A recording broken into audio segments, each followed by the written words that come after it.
You fulfill the roles of daughters and siblings. Inshallah, in time, you will fulfill the role of wives and mothers. You're both 20 years old, mashallah. So I know in Muslim households, the marriage talk starts early, especially for women. I personally think that Muslim women should start thinking about marriage between 21 and 25. I was always Interesting.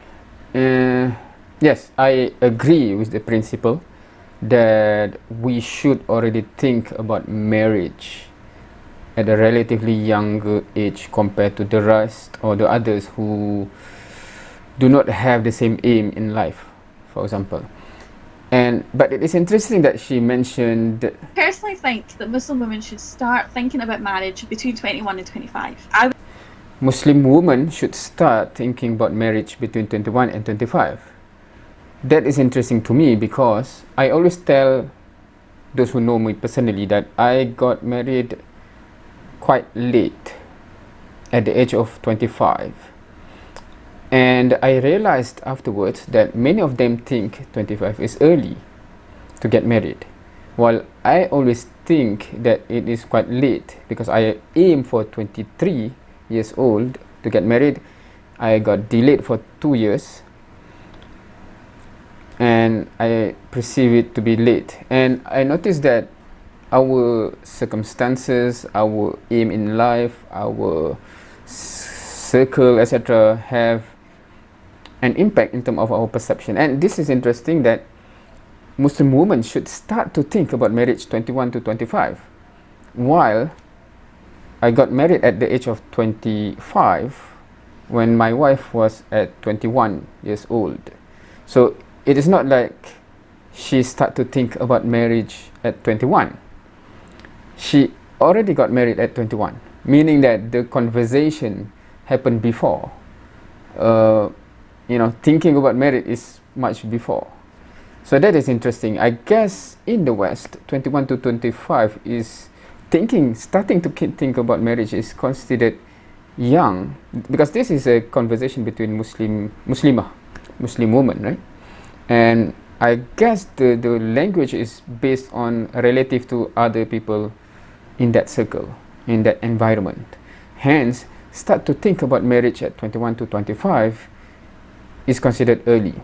For me, even for guys, for the male, for men, I would say 25 to get married, not to think about marriage, but to get married at 25 is basically like, for me, that's the late barrier. And why, as to why, I guess if anyone is interested, we'll have to discuss in another different video, I guess. But because I'm reacting to this one now, but that's interesting to me because the way it is portrayed that 21 to 25 to think about marriage is young. Well, I think that's not young to think about marriage. That's already the age to get married, between 21 and 25, right? So that is interesting. I was always that person that was just so excited to get married. By the way, my dad got married at 21, while my mom was 19. That was in Leeds, UK, and I was born in UK when my dad was doing his degree. Yeah, so that is the environment I grew up in. My dad got married at 21, my mom was 19, my uncle got married at 19 in the US. So those are the circumstances that I was brought up with, meaning that's my family. Hence, when I reached 21 years old of age, it's considered as, okay, now is the normal time to get married. Why are you still not get married? So that's interesting. That's why from 21 to 25, it is an interesting journey when every year of festive season, Eid, right, got back to the family. You're still single? At your age, I've already my the first children, right?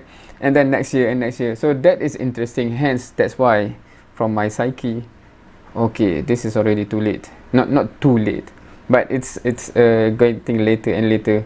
And alhamdulillah, at 25 years old, I got married, and my wife was 21. Hence, anyway. Had to be married by 24. I had to start having my kids, and that's all. Wait. Let me Muslim households, the marriage talk starts early, especially for women. I personally think that Muslim women should start thinking about marriage between 21 and 25. I was always that person that was just so excited to get married. I had to be married by 24. I had. Okay, so she also have that aim of 24. If you think, you know, the husband and wife is at the same age, because for my, if you notice the age, my father and mother 21 and 19, myself and my wife 25 and 21, so normally we have that kind of certain age gap. Hence, if the wife is 24, maybe the husband is like 25, 26, 27. But if you see, you know, among colleagues, so 21 and 24, to start having my kids, and that's all I thought about when I started my 20s. I never thought about career. I mean, I went to university and everything like that, and you get the girls that are the opposite, that are just going wild and like, nope, I'm going to wait till I'm 30, 35. Are there any? Now, are there Muslim women that think that way? Okay, I know there are Muslim women, but I'm talking about the more seriously practicing Muslim women.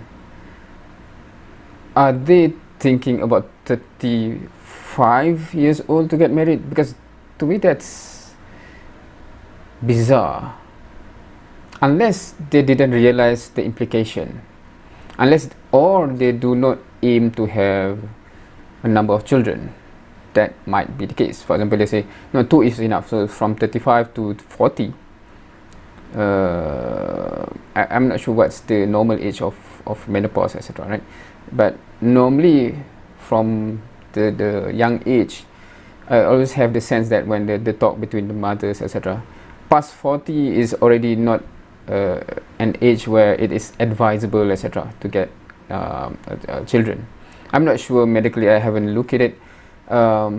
Yeah, so that's why I feel that if that's the normal age, that it's quite late to get children, then if you get married at 35, the window is very small, right? Especially if you aim to have a number of children, because I always have the idea of maybe 7, but now I'm settling down with 6.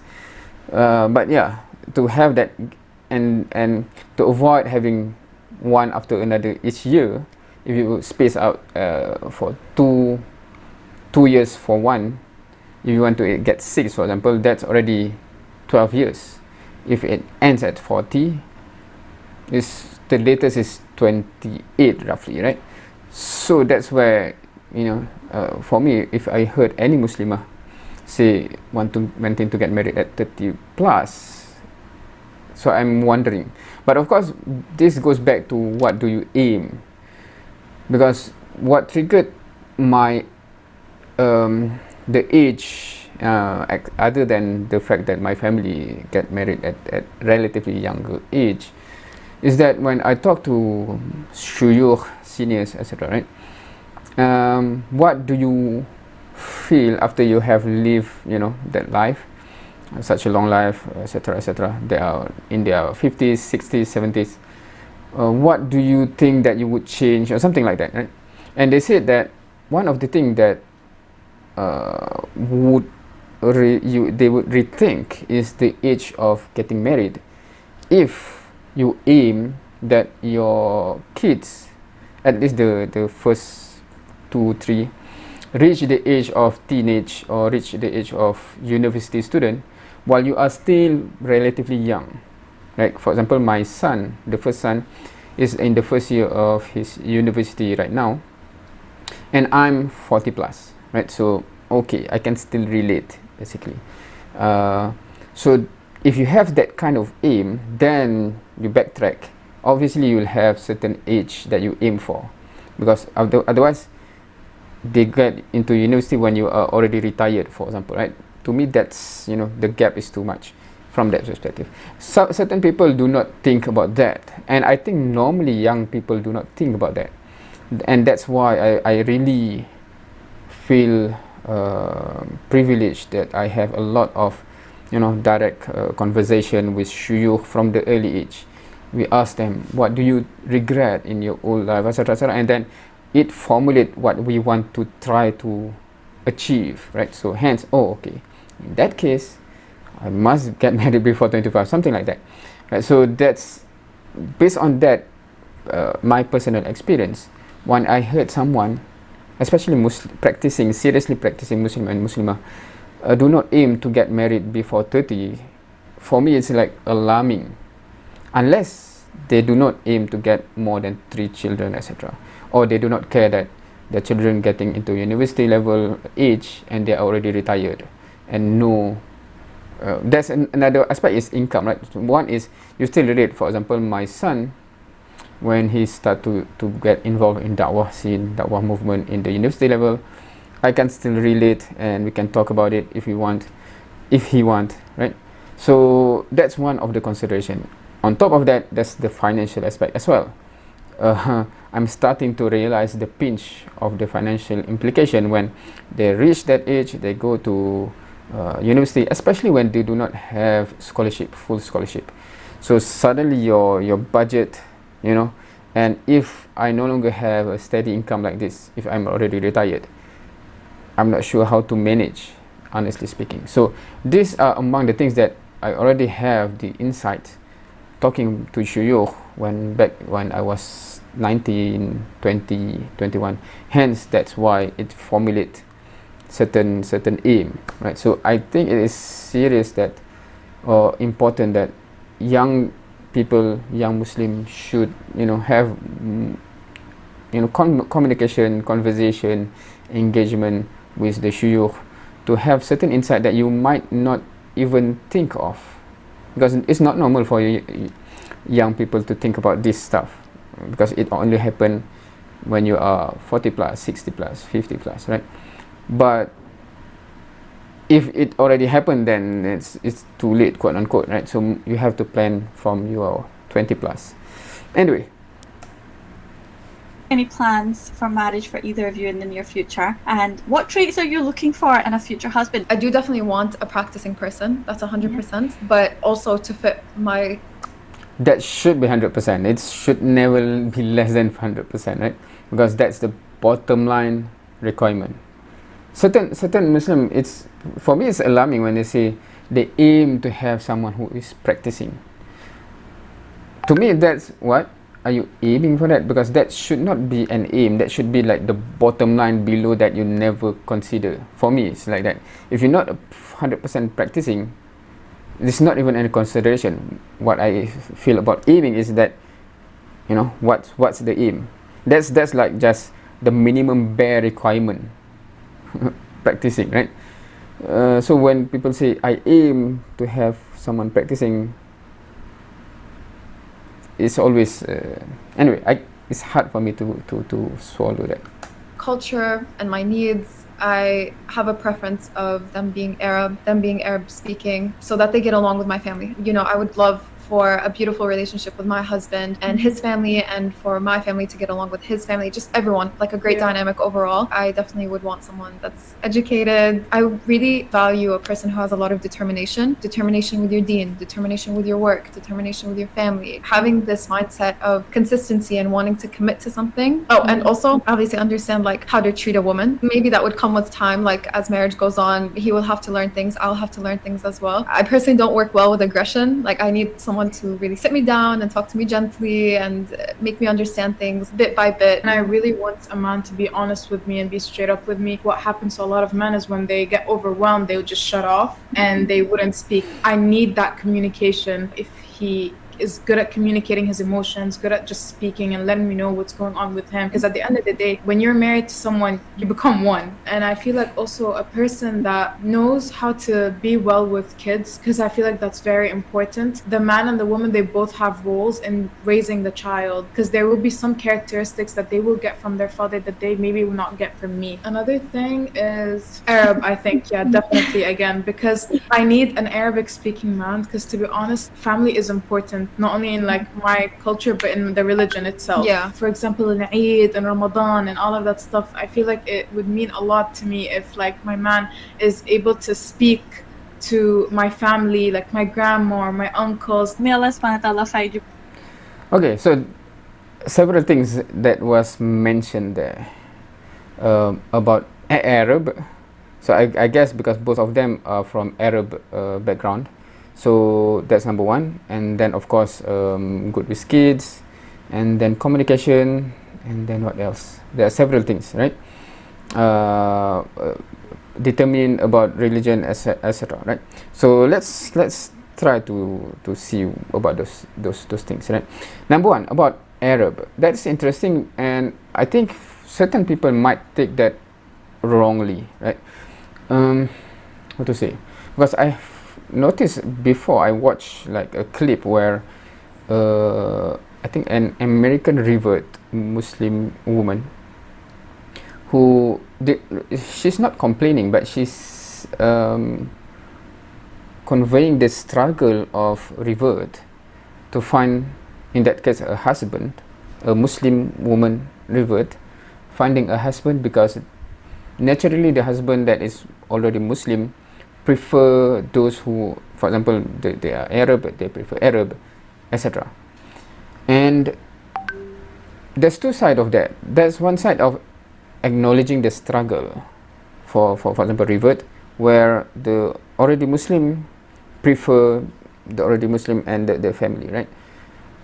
That's number one. Number two is that considered, how to say, because from the lens there, are you, I'm not sure what's the word to use, but sometimes that is perceived to be in the negative light. You are double standard about, you know, Arab and non-Arab or something. Now, to be fair, because I also have certain criteria, not the bottom line, but the wish list, right? The wish list, the desired list. Because the foundation of that, or the background of that, as mentioned, is about the adapting with the family, because when we build family together, it's not just the two of us and our children, you know, the extended family, etc. For those who are coming from the, I know, Eastern culture, this normally is understood, right? So even for me, when the criteria that I set for searching for my wife, it's not just about her, it's about her family as well, right? Do I think that I can adapt with them, and my future wife can adapt with my family? So so for me, it's even more strict than what they are saying, because number one, of course, Malay. So that's the adaptation number one.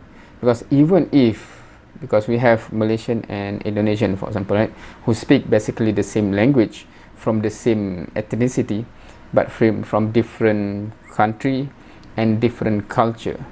So even that can have a bit more challenge in terms of adapting to one another, especially when talking about adapting to the family, the extended family, etc. Not just between the two. So I'm not saying that it's not advisable for that, but for those who wish to have the least minimum of challenges of adaptation, adapting, normally that's become the wish list. So for myself, it's not just about because I don't even think about ethnic language, because that's almost understood. So the family background. My father is a lecturer and academician. My mother was a housewife. So I find I put the criteria that it should be similar. So apparently, I found my wife who have the father and mother is both lecturer and academician. Okay, so we are on par there, etc., etc., etc. The size of the family, the background, or both are studying overseas back then. Both parents, both are involved in Dawah organization, etc. So okay, and even then, because why I have that criteria, because it's my own limitation of ability to adapt with people that is different than me. So that's why I want to close the gap, so that it's not too awkward. Right now, it's even now, with even family that is very close together, myself is still awkward in that environment. So I cannot even imagine if the family background is having a big gap. I don't know what will happen. So it'd be super awkward. So I think that's just more of how to make sure that least resistance or least challenges. So it's not like they are finding the other race or other language as something less. It's more of least resistance toward, easy adapting. I'm not sure what's the correct word. The rest are, I think most of us have those kind of wish lists, right? So a spouse that can deal with children, etc., etc., etc. So that's normal. I'm just wanting to touch on why they want Arab, because it's easy for the family to understand that guy, and that guy to understand the family, etc. Anyway, so what's the takeaway from this video? Hopefully, if you are still watching here, and if you are not yet married and still young, what is the age that you aim to get married and why? Yeah, I'm interested to know that. And if you are not a Muslim, because some of my viewers is of course from Christian background, what do you think about this topic, about marriage, about aim of getting married at a certain age, etc.? Feel free to share. Interested to learn. Thank you for watching. See you next time.